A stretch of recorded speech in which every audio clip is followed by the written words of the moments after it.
So what is the difference between double equals and triple equals in JavaScript? So the first version, the double equals, we just call equality. And the triple equals, this is what we call strict equality in JavaScript. If you just wanted a quick one-liner summary, you could say that the triple equals checks for both type as well as value equality, whereas the double equals only checks for the equality of the values between the operator on the left and the right-hand side. But the best way to explain this and the differences between equality and strict equality is just through a number of examples. So that's what I'm going to do. So I'm going to open up the console and we're just going to start typing a couple of expressions on the screen. So for one, we have 0, triple equals 0, and as expected, that's true. And at the same time, we can have 0, not double equals 1. And again, that's true as well.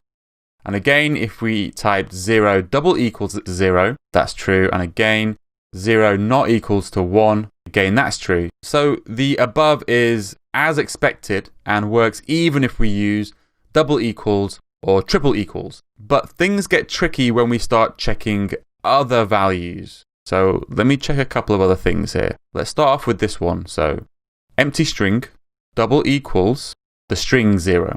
So here you go, that's false. Now, to me, this is expected because the string empty string, it is not equal to the string 0. Okay, so things seem to make sense right now. But what do you reckon this will print? What will 0 double equals empty string print?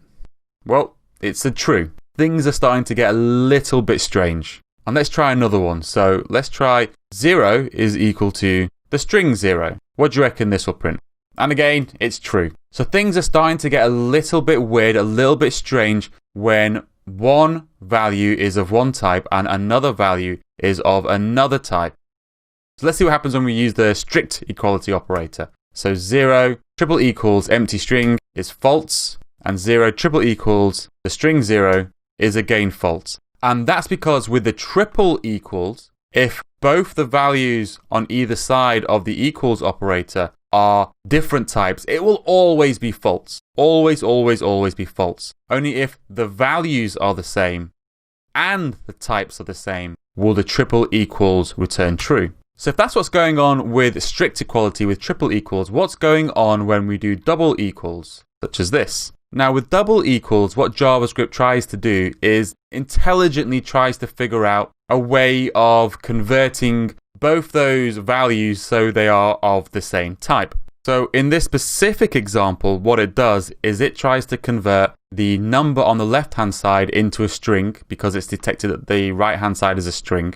And we can see what JavaScript would print out when it tries to convert the number 0 into a string by using the function string, capital S string, and passing it the number 0. And if we call that function, what it does is it actually creates a string of 0. So really what's going on above when we type 0, the number 0 is double equals the string 0, is JavaScript is converting that to this, okay, which is then the string 0 is then being converted into a string of 0, and then we're comparing two strings of 0 to each other. In JavaScript, this is called type coercion. And when you use the double equals operator or the non-strict equality operators, that's what JavaScript tries to do. It tries to intelligently coerce both values so that they are of the same type. So sometimes this is actually pretty useful, but other times it can be actually pretty confusing. So for instance, let me refresh the page. If I did false double equals to the string false, this is actually false. So you might be guessing the reason this is false is because it's tried to convert the Boolean false into a string. So it's tried to convert it into a string and then, oh, no, actually what that's done is actually created another string called false. And therefore that should result in a true. Okay, so why is it resulting in a false? Now the reason it's resulting in a false is that in this case, it's not trying to convert the Boolean into a string. It's trying to convert the string into a Boolean. Refresh the page. When you try and convert Boolean, the string false into a Boolean, you actually get the value of true. So then we're trying to compare false is equal to true, which is obviously false. So if the values on either side of the equals operator are of different types, JavaScript attempts to coerce the types of the values to be the same type. And the rules by which JavaScript tries to do this are pretty complex and pretty hard to remember. So here, I'm just going to show you. I love this table because it shows you some of the weird behavior of strict equality versus normal equality. So in strict equality, okay, when comparing a true to a true, it results in true. Any other situation, it's a false. So again, all of these, it's pretty predictable. You can predict what's going to happen when you compare one value to another value, okay?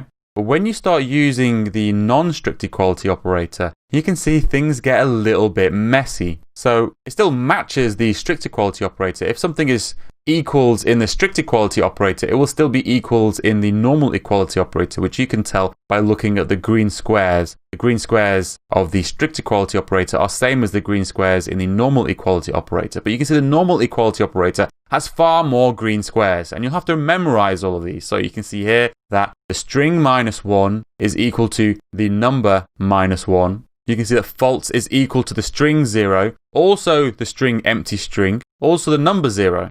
It's also equals to the empty array, it's equal to the double empty array, it's equal to an array with a value of 0, with one entry with a value of 0.